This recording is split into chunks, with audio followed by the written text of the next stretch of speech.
Samples plus biomedical waste वापस लैके जाती रही हाँ अपने पोस्टिंग से। उस फैमिली उस कार दे विच बैठन करके मेरा बेटा 3 साल का, मेरे हसबैंड, मेरे हैल्पर सारे जने पॉजिटिव हो गए। उस होम आइसोलेशन कराया। मेरा घर इस वेले होम आइसोलेशन सेंटर बन चुका है। उस सेंटर दे विच मेरा हसबैंड, मेरा बेटा, मेरी होम हाउस होल्ड जी हैल्पर हैगी आ, तिन्हों मैं अड अड कमरिया बंद किया होया। I am the only one who's मेरे नाल कोई सिंपथी एंपथी कोई चीज़ नहीं। किसी ने मैंने ये नहीं पूछा कि तेनों कोई दवाई चाहिए है, घरे तेनों किसी चीज़ की लोड़ हैगी आ। उल्टा मेरे अगेंस्ट चिट्ठियां करते पे ने, सारे CHOs नूं टॉर्चर करते पे ने। जे असीं गल करन गए आ सिविल सर्जन मैम दे नाल ते सानूं धक्के मार के कमरे चों बाहर की। पुलिस नूं कहंदे असीं बुलावांगे कि तुहानूं इत्थों करके तुहानूं जेलां 'च सिट्टांगे। क्यों बई कि असीं सारे CHOs जिहड़े काम करते पे, साडे काम करन दा इह नतीजा हैगा, इह सानूं सरकार दिंदी पई हैगी आ। अज सारे CHOs कपूरथला 'च काम करते पे आ अपने अपने सेंटर्स ते। मार्च महीने तो असी कोविड वास्ते अपने सिविल सर्जन साहिबा के हुक्मां के अनुसार असी काम करते रहे हैं। बिना किसी डॉक्टर तो किसी नर्सिंग स्टाफ की हैल्प तो बिना असी सारिਆਂ ने आइसोलेशन सेंटर में दिन रात कोविड वास्ते ड्यूटियां कीतियां। उस तो बाद असी सैंपल कलैक्शन ते ड्यूटीज़ करते पे हैं। 6 तरीक 6 बजे सवेरे उठ के असी झुग्गियां दे विच जाके सैंपल करते रहे हैं। मैं खुद अपनी पर्सनल कार दे विच सैंपल्स प्लस बायोमैडिकल वेस्ट वापस लैके जाती रही हाँ अपने पोस्टिंग प्लेस से। उस फैमिली उस कार दे विच बैठन करके मेरा बेटा 3 साल का, मेरे हसबैंड, मेरे हैल्पर सारे जने पॉजिटिव हो गए। उस रीज़न करके कि उस कार दे विच मैं पॉजिटिव सैंपल्स और बायोमैडिकल वेस्ट लैके जाती रही हाँ। उस तो बाद मैनू घरे मैं तिन्ना दा होम आइसोलेशन कराया। मेरा घर इस वेले होम आइसोलेशन सेंटर बन चुका है। उस सेंटर दे विच मेरा हसबैंड, मेरा बेटा, मेरी होम हाउस होल्ड जी हैल्पर हैगी आ, तिन्हों मैं अड अड कमरिया बंद किया होया। I am the only one who's looking after them. मैं अंडरटेकिंग दी हुई है SDM ने। वो करन दे बावजूद सिविल सर्जन मेरे चिट्ठी करते पे ने कि मैं ICU दे विच आके इत्थे ड्यूटीज़ करा। मेरे नाल कोई सिंपथी एंपथी कोई चीज़ नहीं। किसी ने मैंने ये नहीं पूछा कि तेनों कोई दवाई चाहिए है, घरे तेनों किसी चीज़ की लोड़ हैगी आ। उल्टा मेरे अगेंस्ट चिट्ठियां करते पे ने, सारे CHOs नूं टॉर्चर करते पे ने। जे असीं गल करन गए आ सिविल सर्जन मैम दे नाल ते सानूं धक्के मार के कमरे चों बाहर कीता गया हैगा। पुलिस नूं कहंदे असीं बुलावांगे कि तुहानूं इत्थों करके तुहानूं जेलां 'च सिट्टांगे। क्यों बई कि असीं सारे CHOs जिहड़े काम करते पे, साडे काम करन दा इह नतीजा हैगा, इह सानूं सरकार दिंदी पई हैगी आ। अज मेरी सिर्फ ये बेनती हैगी है कि प्लीज़ सानू जो साडे प्रॉपर साडी ड्यूटी हैगी है 8 तो 2 बजे तक की, सानू वो ड्यूटी दो। साडे पिंड जिहड़े 4-4 5-5 हैगे ने वो अफेक्ट होंदे पे ने, उत्थों दे लोकां नूं असीं फोन ते कंसलटेशनस दिंदे पे आ।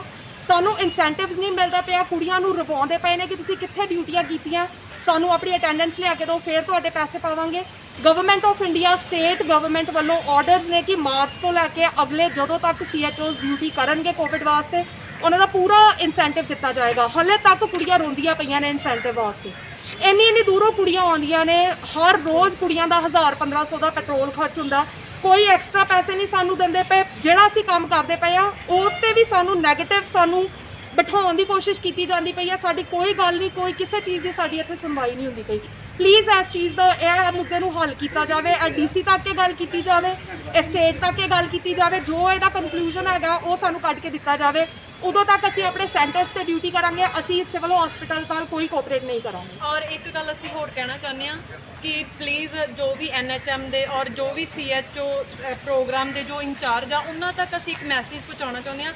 प्लीज़ सिविल सर्जन और जो SMOs आ उन्होंने समझाया जाए CHOs की ड्यूटीज़ की आ and what is the difference between a staff nurse and CHO।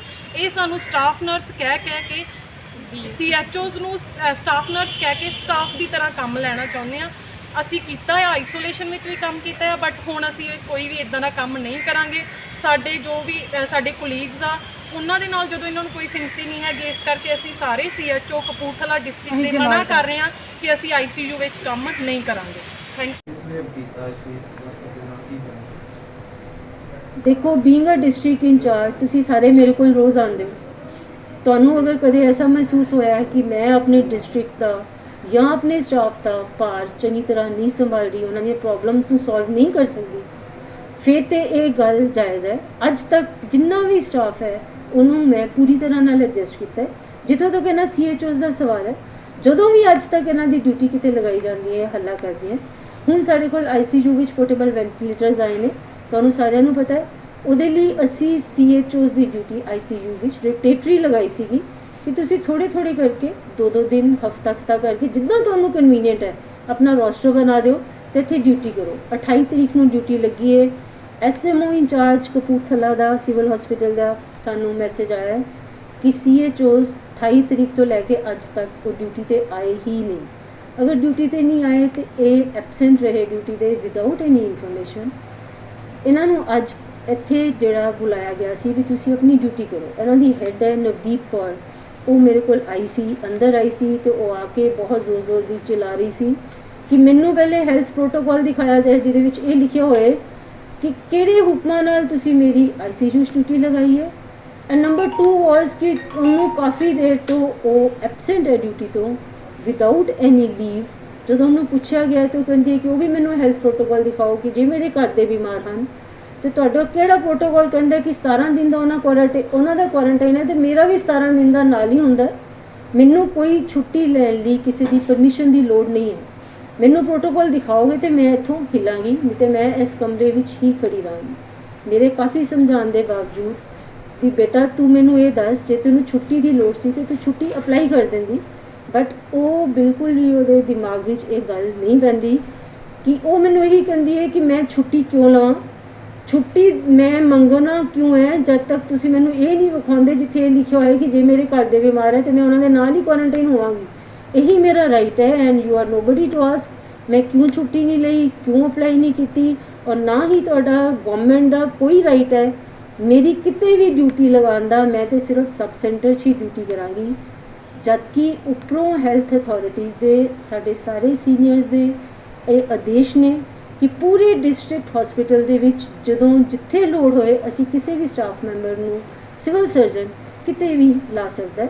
ਇਹਨਾਂ ਨੂੰ ਤਾਂ ਇੱਥੋਂ ਤੱਕ ਆਪਸ਼ਨ ਦਿੱਤੀ ਹੈ ਕਿ ਜੇ ਤੁਸੀਂ ਨਾਈਟ ਡਿਊਟੀ ਨਹੀਂ ਕਰਨਾ ਚਾਹੁੰਦੇ ਤੇ ਕੋਈ ਗੱਲ ਨਹੀਂ ਬੇਟਾ, ਤੁਸੀਂ ਮਾਰਨਿੰਗ ਈਵਨਿੰਗ ਕਰੋ, ਨਾਈਟ ਮੈਂ ਖੁਦ ਅਰੇਂਜ ਕਰਦੀ ਹਾਂ। ਕੋਈ ਹੋਰ AMOs ਜਾਂ ਡਾਕਟਰਸ ਜਿਨ੍ਹਾਂ ਨੂੰ ਅਸੀਂ ਟ੍ਰੇਨਿੰਗ ਦੇ ਲੈਂਦੇ ਹਾਂ, ਪੋਰਟੇਬਲ ਵੈਂਟੀਲੇਟਰਸ ਜਿਨ੍ਹਾਂ ਲਈ ਤੁਹਾਨੂੰ ਅਸੀਂ ICU 'ਚ ਲੈ ਕੇ ਆਏ ਹਾਂ। ਬਟ ਇਹਨਾਂ ਲੋਕਾਂ ਨੇ ਇੱਕ ਨਹੀਂ ਸੁਣੀ ਔਰ ਨਾ ਹੀ ਇਹਨਾਂ ਨੇ ਡਿਊਟੀ ਕੀਤੀ ਹੈ, ਨਾ ਹੀ ਗਏ ਹੈ। ਇੱਥੋਂ ਮੈਨੂੰ ਕਲਾਸ 4 ਨੂੰ ਕਹਿ ਕੇ ਕਿ ਬੇਟਾ ਇਹਨਾਂ ਨੂੰ ਪਲੀਜ਼ ਬਾਹਰ ਲੈ ਜਾਓ। ਉਸ ਤੋਂ ਬਾਅਦ 2 ਲੜਕੀਆਂ ਹੋਰ ਬੁਲਾਈਆਂ, ਉਹਨਾਂ ਨੂੰ ਸਮਝ ਆ ਗਈ ਇਸ ਗੱਲ ਦੀ, ਉਹ ਕਹਿੰਦੀਆਂ ਅਸੀਂ ਡਿਊਟੀ ਤੇ ਚਲੇ ਜਾਂਦੇ ਹਾਂ। ਬਟ ਇਹ ਜਦੋਂ ਬਾਹਰ ਗਈਆਂ ਤੇ ਨਵਦੀਪ ਨੇ ਉਹਨਾਂ ਦੀ ਵੀ ਬਾਂਹ ਫੜ ਲਈ ਹੈ ਕਿ ਤੁਸੀਂ ਕਿਸੇ ਨੇ ਡਿਊਟੀ ਨਹੀਂ ਕਰਨੀ। ਕਿਉਂ ਨਹੀਂ ਕਰਨੀ ਆਈ ਡੋਂਟ ਨੋ।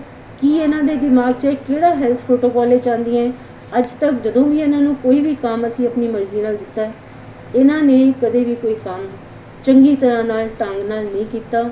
ਸਾਰੇ ਡਾਕਟਰਸ, ਸੀਨੀਅਰਸ, SMO, ਈਵਨ ਸਾਡੇ ਡਿਪਟੀ ਕਮਿਸ਼ਨਰ ਵੀ ਇਹਦੇ ਬਿਹੇਵੀਅਰ ਤੋਂ ਤੰਗ ਨੇ ਕਿਉਂਕਿ ਇਹ ਬਿਹੇਵ ਪ੍ਰੋਪਰਲੀ ਨਹੀਂ ਕਰਦੀ ਤੇ ਬਾਕੀ ਲੋਕਾਂ ਨੂੰ ਵੀ ਉਕਸਾਉਂਦੀ ਹੈ। And that is very serious matter. I have informed the higher authorities ਕਿਉਂਕਿ ਅੱਜ ਪੂਰਾ ਦਿਨ ਮੇਰਾ ਵੇਸਟ ਹੋ ਗਿਆ just because of there nuisance. ਇੰਨੇ ਕੰਮ ਹੁੰਦੇ ਨੇ ਕਿ ਸਾਡਾ ਰਾਤ ਤੱਕ ਕੰਮ ਨਹੀਂ ਮੁੱਕਦੇ ਐਂਡ ਦਿਸ ਇਜ਼ ਹਾਈਟ ਕਿ ਇਹਨਾਂ ਨੇ ਸਾਨੂੰ ਕੰਮ ਨਹੀਂ ਕਰਨ ਦਿੱਤਾ। ਦਿਸ ਇਜ਼ ਸਟੇਟ ਤੇ ਹੋਰ ਡਿਸਟ੍ਰਿਕਟ ਵੀ ਇਸ ਤਰ੍ਹਾਂ ਦੇ ਦੇਖੋ ਮੈਨੂੰ ਕਿਸੇ ਦਾ ਪਤਾ ਨਹੀਂ ਜੀ, ਅੱਜ ਤੱਕ ਮੈਂ ਇਹਨਾਂ ਦੀ ਕਦੇ ਕੰਪਲੇਂਟ ਨਹੀਂ ਕੀਤੀ because they never wanted. But the way she has shouted today ਇਹ ਇਗਨੋਰ ਨਹੀਂ ਕੀਤਾ ਜਾ ਸਕਦਾ। ਪਰ ਉਹ ਕਹਿੰਦੇ ਪਿੰਡਾਂ ਦੇ ਵਿੱਚ ਜਿਹੜਾ ਕਿ ਸਾਨੂੰ ਸੈਂਪਲਿੰਗ ਲੈਣ ਵਾਸਤੇ ਭੇਜ ਦੇਖੋ ਜੀ, ਸੈਂਪਲਿੰਗ ਲੈਣ ਵਾਸਤੇ ਭੇਜ ਦਿੰਦੇ ਆ ਤੇ ਸਾਰੇ ਸੈਂਪਲਿੰਗ ਲੈਂਦੇ ਨੇ, ਕੱਲੀਆਂ ਉਹ ਨਹੀਂ ਲੈਂਦੀਆਂ। ਟੋਟਲ ਸਟਾਫ ਜਿੰਨਾ ਸਾਡੇ ਕੋਲ ਹੈ, ਸਾਡੇ MOs, ਸਾਡੇ ਲੈਬ ਟੈਕਨੀਸ਼ੀਅਨ, ਸਾਡੇ ਫਾਰਮਾਸਿਸਟ, ਸਾਰੇ ਹੀ ਸੈਂਪਲਿੰਗ ਲਈ ਟ੍ਰੇਨਡ ਹੈ ਤਾਂ ਕਿ ਸਾਡੀਆਂ ਕਾਫੀ ਸਾਰੀਆਂ ਟੀਮਸ ਹੋ ਜਾਣ ਤੇ ਸਾਡੇ ਕਪੂਰਥਲੇ ਡਿਫਰੈਂਟ ਏਰੀਆਜ਼ ਟੈਗਰ ਹੋ ਜਾਣ ਤਾਂ ਕਿ ਇੱਕ ਵੀ ਬੰਦਾ ਸਾਡਾ ਜਿਹੜਾ ਉਹ ਅਨਸੇਫ ਨਾ ਰਹਿ ਜਾਏ। ਕਿਸੇ ਦਾ ਕੋਈ ਇਹ ਕਹਿਣਾ ਨਹੀਂ ਹੈ ਕਿ ਸਾਨੂੰ ਸੈਂਪਲ ਲੈਣ ਲਈ ਨਹੀਂ ਭੇਜਦੇ। ਅਗਰ ਇਹੋ ਜਿਹੀ ਕੋਈ ਪ੍ਰੋਬਲਮ ਹੈ ਤਾਂ ਇਹ ਜਾ ਕੇ ਹਾਇਰ ਅਥਾਰਟੀਜ਼ ਨਾਲ ਗੱਲ ਕਰ ਸਕਦੇ ਬਿਕੋਜ਼ ਦੇਰ ਆਰ ਸਟੈਂਡਿੰਗ ਇੰਸਟਰਕਸ਼ਨਸ। ਜਿੰਨਾ ਸਟਾਫ ਹੈ ਸਾਰਾ ਟ੍ਰੇਨ ਕਰੋ ਤਾਂ ਕਿ ਸਾਡਾ ਸਾਰੇ ਦਾ ਸਾਰਾ Punjab state should be safe in always. So that is a serious problem. ਇਹਨਾਂ ਨੂੰ ਸਮਝ ਆ ਜਾਏ ਤਾਂ ਬਹੁਤ ਚੰਗੀ ਗੱਲ ਹੈ। ਮੈਂ ਅਥਾਰਟੀਜ਼ ਨੂੰ ਇਨਫੋਰਮ ਕਰ ਦਿੱਤਾ, so they will take a serious action against these people.